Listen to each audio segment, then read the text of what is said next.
Attack of the Turtle, Chapter 1. Wanna fight? Fear shot through me like a musket blast. My knees and hands started to shake. No, not really, I mumbled and kept walking. Butch Hyde swaggered up beside me and leaned his face in close to mine.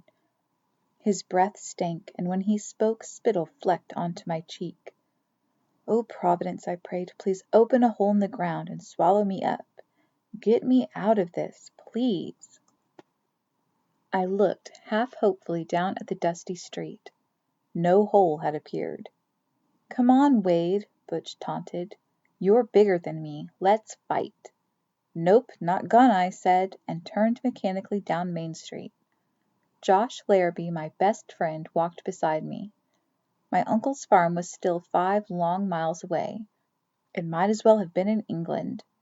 Butch was getting bolder and bolder.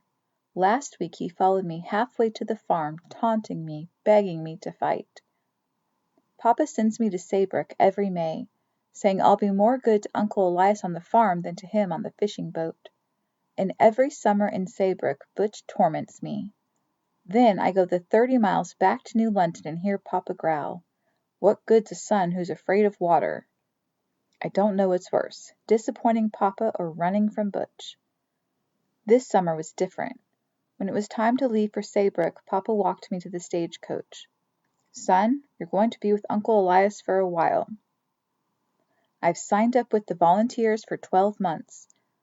I'll send for you when the war's over." "Yes, sir," I said, not knowing what to think. Papa disappeared into the sea after Mama died of the fever. It was dark when he left the house and dark when he came home. Sometimes he didn't come home at all. I used to wait for him at the wharf, staring for hours at the gray sea. The other fishermen and their sons would row in, unload their catches, and go home. I'd finally go home alone and climb into bed, feeling a big, empty hole in my chest. Now he was disappearing again, into the war. Laughter burst from Bowers General Store. 2 town boys, Morgan Finner and John Redd, were on the front step enjoying the show. "Boys, I got me a scared kitty-cat coward from New London," Butch called out, walking toward the boys. "He's afraid to fight, and you know what? He's scared of water, too, just like a cat." A fresh burst of hot shame lit my cheeks. Blood roared in my ears. I hurried on, dragging the sack of flour I'd come into town for. Josh's short legs churned beside me, trying to keep up with my long strides. Hoots followed us down the street. "Here, Puss, Puss, Puss," the 3 boys yelled, laughing. "Meow, meow. Hey, Pussums, how about a saucer of milk?" As we hustled toward the edge of the village, Josh looked up into my face. His blue eyes twinkled. "Nate, you are bigger than he is," he gently scolded. "You could take him. I know you could." Josh is 14 like me, but I'm a full foot taller. I'm 6 inches taller than Butch, and he's 16. When you're the tallest kid around, everyone thinks you shouldn't be afraid of anything. "He'd lick me," I murmured. "How do you know until you try?" Josh replied. "You might surprise yourself." "Why don't you try yourself?" I shot back. Actually, I know Josh would stand up for himself if push came to shove. He's small but spunky. Maybe that's why Butch and the other boys let him be. Josh laughed. "See, Nate, even you know how to get mad." "You're darn right I'm mad. I hope Butch gets killed by the British." "Nate, you don't mean that. I know he's a bully, but you don't want him dead." "Yes, I do. I heard he's joining the Continentals, and I hope he never comes back from the war." "So when is David coming home from Yale?" Josh asked. He knew when to change subjects. "Tonight. He graduated early because of the war. He's supposed to be on the stagecoach." Josh's house was coming up. It's on Main Street, toward the edge of town where the country begins. I glanced back. In the distance I saw Butch, Morgan, and John in front of Bowers' store. I wondered if they were still laughing at me. Beyond them the village houses rained down to the wharf. Tall masts spiked the sky above the harbor. White sails breathed slowly back and forth in the soft summer breeze. Saybrook is a sea town. It sits on Long Island Sound, which flows into the Atlantic Ocean. The Connecticut coast encloses the sound to the north. Across the water to the south, farther than you can see, is New York. Saybrook is also a river town. The Connecticut River flows by on the east. It's a mighty river, not like the creek like Poshog up by the farm. The Connecticut is a mile across in some places.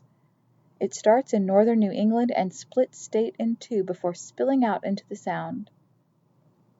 So what is this secret project of David's? Josh asked. Darned if I know, I said, shrugging. You know David. He keeps stuff secret. His letter just said he was working on something he was real proud of, but that he couldn't talk about it. I trusted Josh not to blab, but I didn't trust him not to try to find out on his own. What could David have invented that was so special it had to be secret? I figured it was just David being David. As long as I've known him, he's been tinkering with bits of metal and building things. Most folks around Saybrook thinks my cousin David is a bit odd. He's 33 years old, and as far as I know, he's never looked at a girl, much less kissed one. He's the son of a farmer but hates farming. When he's home, he mostly sticks to himself, studying and drawing diagrams. He's a quiet, solitary sort, and smart as a whip. All his life David wanted to go to college. We all thought he was doomed to spend his days helping his father Nehemiah run their little farm. A lot of families send the oldest son off to college as a kind of reward, but Nehemiah couldn't afford to let David go. Then Nehemiah keeled over dead one day plowing the back pasture. Worked himself to death, people said. David inherited the farm and hung around working it, waiting on his mama to remarry. Aunt Sarah finally met Uncle Elias, and as soon as they were married, David was off to Yale like a shot. At 30, he was almost old enough to be the father of the son of the freshman. That was 3 years ago. Now David was coming home, a graduate of the class of 1776, with a secret project up his sleeve. We reached Josh's house, and he started toward the front door. Gotta milk the cows, he said. Their udders will be a-achin'. Josh went inside, and I headed back down the dusty street. Josh lives just 2 doors down from the Pratt's house. Mr. Pratt runs the Rising Sun Tavern, and he's also Saybrook's postmaster. My stomach tightened a couple notches as I passed by. Rachel Pratt is my age, and I'm always hoping to catch a glimpse of her through her bedroom window. I think she's beautiful. All the boys do. Rachel's hair is astonishing, a thick mane of red that tumbles down over her shoulders. Her skin is as white as the swans that swim out on the river. Rachel's brown eyes sparkle and dance, and she always seems glad to see you. I stared at the dirt as I walked by, imagining Rachel was watching me out the window, admiring me. Suddenly the front door swung open and my heart leapt. Good golly, I thought, was it Rachel? Did she see me and want to talk? It was Mr. Pratt. He leered at me, dark eyes glowering under heavy lids. His hair was dark and greasy and straggled down his ears and collar. I always felt creepy around him, like he's trying to pry a secret out of me. Evening, Nathan Wade, he said. For some reason, Mr. Pratt always used your full name when addressing you. Maybe it had something to do with reading envelopes all day long. Good evening, Mr. Pratt. I hear your cousin David Bushnell's back in town, he said. Well, not yet, sir. He's supposed to be on the stagecoach tonight. What's he going to be doing with himself now that he's graduated? I really don't know his plans, sir, I said. I haven't talked to him. Indeed, Mr. Pratt said. I'd have thought he'd joined the Continental Army in Boston. Yale's supposed to be full of patriots. I've heard that, sir. All I know is he's coming back here. Maybe he'll join the new regiment that's forming in New London. Mr. Pratt grunted. That would be the 7th Connecticut Volunteers. Yes, sir, I said. Your father joined? Yes, sir, he did. Haven't seen any letters from you lately, Nathan Wade. I'm sure your father would like to hear from you. Yes, sir, I'm sure he would, I said. Actually, I was sure he wouldn't, but I wasn't about to tell that to creepy Mr. Pratt. He dismissed me with a wave of his hand, and I trotted off. I was as eager to see David as I was to get away from Mr. Pratt. My long legs quickly ate up the 5 miles to the farm. I hesitated before splashing over the Poshog. Compared to the Connecticut, the Poshog is just a creek, and I don't mind it much. It's deep water that scares me. I ran up the hill to the Bushnells' house and went inside. David was standing by the fire, his usual tall, skinny self. His raven black hair just covered his collar. His eyes are gray like the sea is sometimes, and endlessly curious.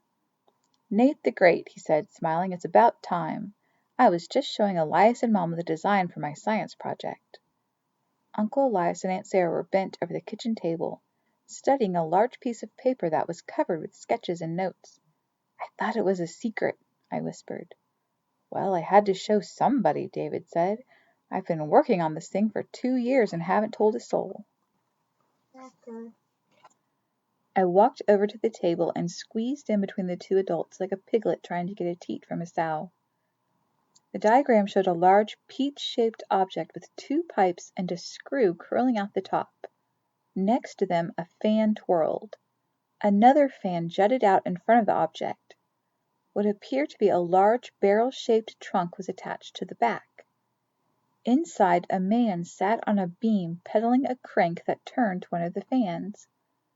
I didn't know what it was, but I loved it with my whole heart. Elias's thick eyebrows curled around his eyes. He tugged irritably at his beard. "This is it?" he asked. "This is what you couldn't tell us about for a whole year?" David's eyes glowed excitedly. "This is it." He looked down fondly at the drawing. I could tell he was imagining the thing doing whatever it was supposed to do. "So, what is it?" I asked. "Does it fly? Swim?" David laughed. "Yes, Nate, in a manner of speaking, it swims," he said. "It's called a submarine. It travels under water.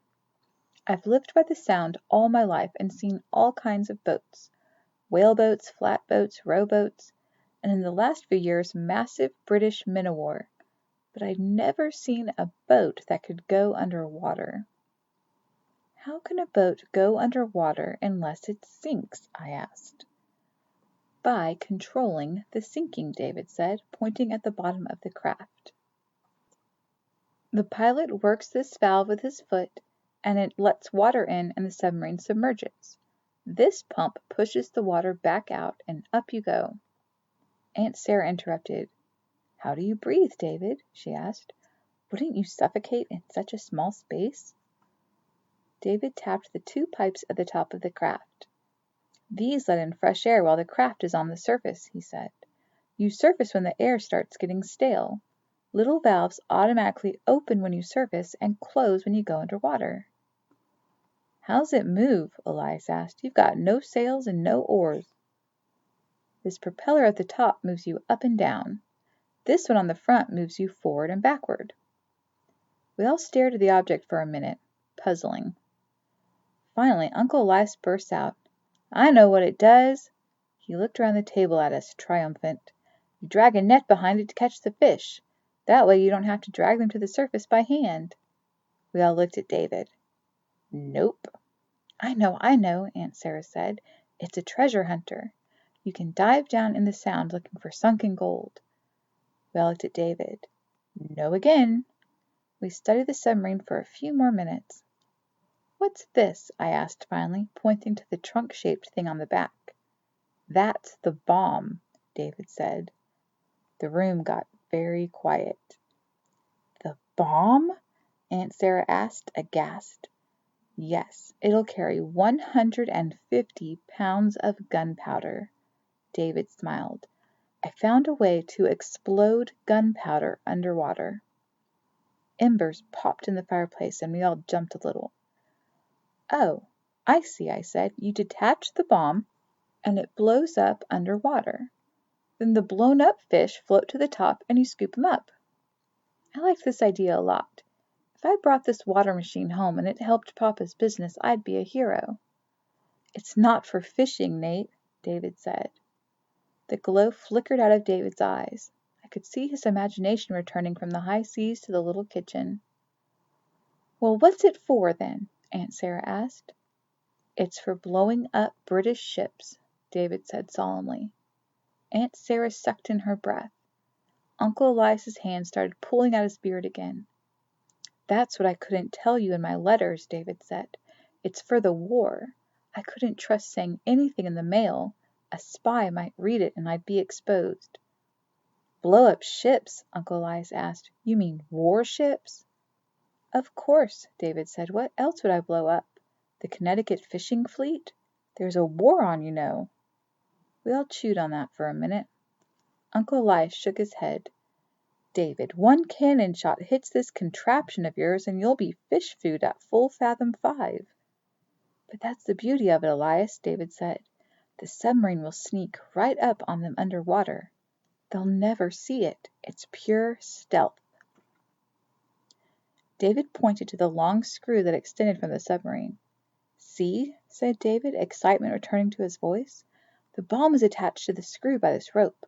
You twist the screw into the bottom of the boat. Then you detach the bomb from the submarine by pulling out this rod, which also sets off a timer. You've got an hour to make your getaway before the bomb blows up. And I suppose you'll be the pilot, Uncle Elias said. David nodded slightly. I guess. Uncle Elias sighed and let go of his beard. David, you can't fight the whole British Navy, he said. It's the best in the world. You're only one man. So was David when he took on Goliath, David said. He took him down with a little rock. I'm 33, Elias, and this is what I want to do for the revolution.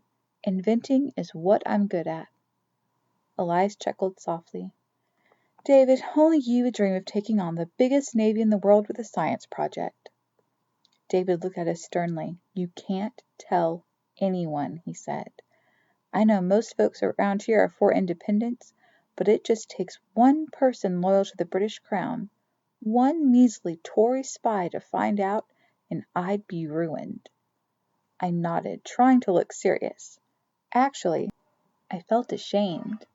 David was going to take on the greatest navy in the world with something that had never been done before. Me? I was afraid to fight Butch Hyde. What good was I going to be in the revolution?